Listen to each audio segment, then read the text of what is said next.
the middle of the imperial fora in Rome, that is, the series of forums, of public spaces built by the emperors of Rome. This is distinct from the older Roman forum. The place we're actually standing is in the footprint of what was once the Basilica Ulpia, a major building that occupied a central position in Trajan's forum. This was the largest of the imperial fora. This celebrated Trajan's great military victory, specifically his victory over the Dacians. Now, Dacia corresponds roughly with present-day Romania. In fact, it's under Trajan that the Roman Empire reaches its greatest extent. So he's a conquering hero in Rome, and this forum celebrates that. Let's retrace what it would have been like to walk into the Forum of Trajan. You would have walked under a large triumphal arch surmounted by 6 horses pulling a chariot with the emperor being crowned by victory. In the center was a gilded equestrian sculpture of Trajan. And all along the forum were large sculptures of captured Dacian soldiers. So he's a conquering hero in Rome, and this forum celebrates that. As you walked into the forum, you would have seen just over the Basilica Ulpia an enormous heroic sculpture of the emperor on top of a column. But also gilded. So this is a richly colored space with different colored marbles being brought in from all parts of the Roman Empire. And we should note that the enormous expense that was required to build this forum came from the conquest of Dacia. And that was made explicit. When you walked within the forum, you saw the booty that was taken in Dacia. Sadly, the majority of the forum is gone. It's been sacked, it's been pillaged for its stone. What we see now are the ruins of medieval houses, scattered classical fragments, but still standing proudly is the Column of Trajan. Today, as we look up at the column, we see it framed by 2 Baroque churches. And the column itself no longer has Trajan on top. Instead, in the 16th century, a sculpture of St. Peter was erected there. In a way, we're in the middle of pagan Rome, surrounded by Christian Rome. So the column is really made of 3 parts. You have a base, you have the shaft, which has this wonderful ribbon of carving, and at the top, a capital, which forms the base for the sculpture. We know that Trajan's ashes were once inside the base. And the base is almost completely covered with carvings. You see these wonderful garlands hung from the corners, each with an eagle perched, and below that, Nikes, that is, figures of victory, and most prominently, you see representations of arms and armor. This is booty that had been taken from the Dacians. This is a symbol of Trajan's victory. And there are 2 winged victories framing a large plaque with a deep, beautiful inscription, which has actually become very famous, not so much for what it says, that this is erected in honor of Trajan by the Senate and the people of Rome,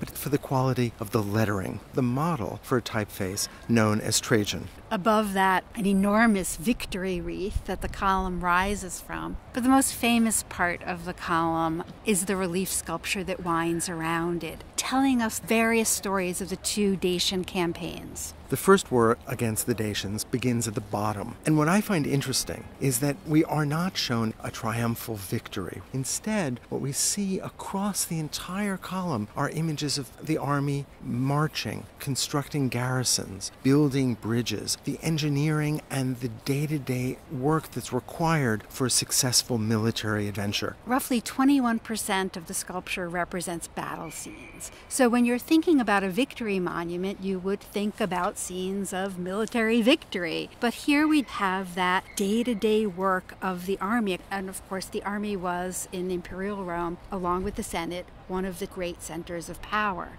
And it's a reminder that the Romans were unparalleled in terms of their engineering. And so we should mention Trajan's famous architect, Apollodorus of Damascus, who is often credited not only with the architecture that made these military campaigns successful, but also with being the architect of the Forum itself. and the column. Now, the area where the forum is located, it was actually a kind of saddle between the Capitoline Hill and the Quirinal. And Apollodorus of Damascus was tasked with removing an enormous amount of earth. The column, one of the inscriptions tells us, is precisely the height of the top of the saddle. That is, we can get a sense of how much earth was removed by looking up to the top. This is not a literal document. On the other hand, it does show us various moments of the campaigns, but it's also filled with stock scenes that we would find in any imperial monument, where the emperor is addressing his troops, or the emperor is making sacrifices, the emperor is leading his troops. Using those types of scenes helped to make the column readable. Recent analysis has revealed that the column was painted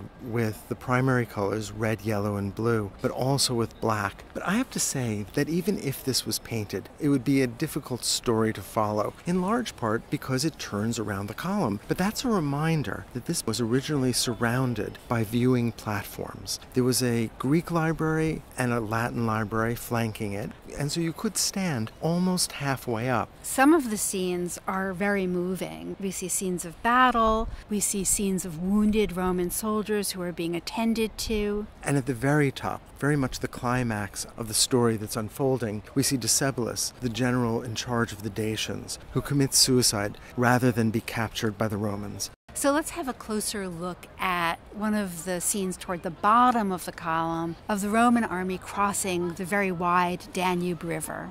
We've climbed up some stairs and are now standing about as close as you can get to the bottom few drums, and we can clearly see the large figure of the river god Danube. Now, the Roman soldiers needed to cross the Danube River in order to reach Dacia, and what we see is a famous engineering feat where the Romans constructed a temporary pontoon bridge floating over the river, and we can see the soldiers crossing. You can see the waves in the water of the Danube River. You can see the boats that are used as the base of the bridge, and you can see the soldiers crossing it in a very orderly fashion. Each of those soldiers is carrying supplies. You can make out bags and perhaps some pots and pans, but that's replaced as you move to the right with soldiers carrying military standards. In some ways, this relief is so naturalistic. The figures move and stand and interact so naturalistically as they build and listen to the emperor. But on the other hand, there are these shifts of scale so that the architecture is too small for the figures, and also the Emperor Trajan appears larger than his soldiers. So all of these things help us to read the narrative on the Column of Trajan.